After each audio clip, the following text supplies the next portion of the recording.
বাপত্তি সম্পত্তি ওয়াকফ তারা নিজের হাতে নিয়ে নিয়েছে। আমাদের বৃহত্তম আন্দোলন করতে হবে, এছাড়া আমাদের কোনো আর দ্বিতীয় কোনো পথ নেই। আমরা এই বিলের বিপক্ষে সব সময় দরকার হলে আমরা প্রাণ দিতেও রাজি আছি। আমাদের বাপত্তি সম্পত্তি ওয়াকফ আমরা কোনোদিনও অধিকার ছেড়ে দেব না। ওদের সম্পত্তিগুলো যেমন আমরা অধিকার হতে পারি না। যদি ওয়াকফ বিল পাস করতে হয়, যত ভারতবর্ষে মুসলিম সম্প্রদায় আছে মুসলিমদের ভোটে পাস করতে হবে। আমাদের যদি ভালাইয়ের জন্য, তারা বলছে যে আমাদের ভালাইয়ের জন্য এই ওয়াকফ বিল নিয়ে আসা হয়েছে, তাহলে কোনো এমপি দ্বারা ভোট আমরা মেনে নিতে পারবো না। মুসলিম যেমন আমরা, মুসলিম ভোটে যদি পাস করে তাহলে পাস করতে পারে তারা, তাহলে জনগণ ভাববে হ্যাঁ তাহলে আমাদের সবার জন্য ভাবছে।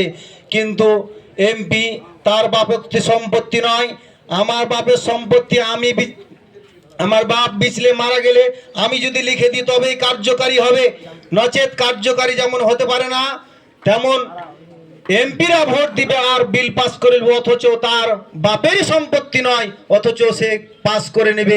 এ কথা আমরা মেনে নিতে পারবো না, মেনে নিতে পারবো না। ওয়াকফ বিলের বিরুদ্ধে আমরা একসাথে লড়বো ইনশাআল্লাহ। কোনোদিন মেনে নিতে পারবো না এই ওয়াকফ বিল, আমরা মানছি না, মানবো না।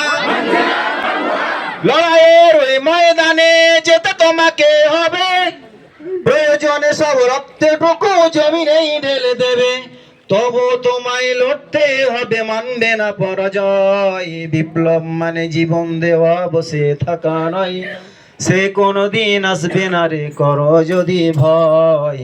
বিপ্লব মানে জীবন দেওয়া, বসে থাকা নয়, সে কোনোদিন আসবে না রে, করো যদি ভয়।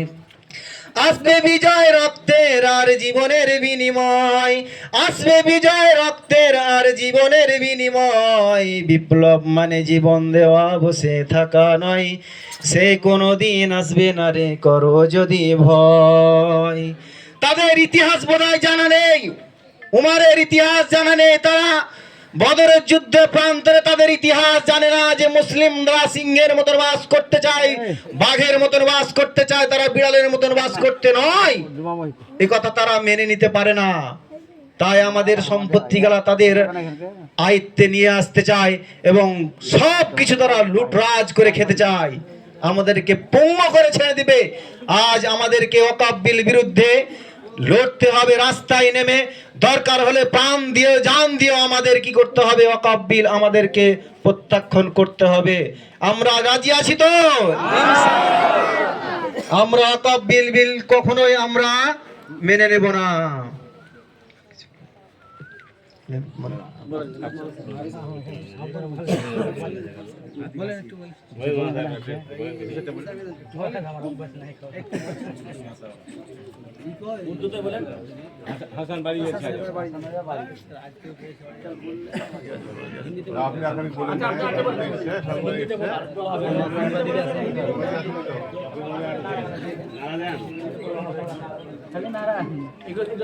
লিল্লাহি তাকবীর, লিল্লাহি তাকবীর, লিল্লাহি তাকবীর।